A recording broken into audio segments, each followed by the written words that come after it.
এই তিনটা বিড়াল ছিল খুব ভালো বন্ধু। তারা সব সময় একসাথে খেলাধুলা করত, একসাথে পড়াশোনা করত, একসাথে সব সময় ঘুরে বেড়াত। একদিন তাদের স্কুলে দৌড় প্রতিযোগিতা শুরু হয়। তিনটা বিড়ালই অংশগ্রহণ করে। দৌড়ানো শুরু হলে সাদা বিড়ালটা মাঝপথে পড়ে যায়। কালো বিড়ালটা প্রথম হয় এবং বাদামি রঙের বিড়ালটা দ্বিতীয় হয়। সাদা বিড়ালটা পড়ে যায় বলে বাকি সব বিড়ালরা অনেক হাসাহাসি করে।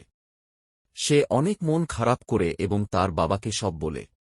তার বাবা এসব শুনে তাকে বিভিন্নভাবে প্রশিক্ষণ দেওয়া শুরু করে।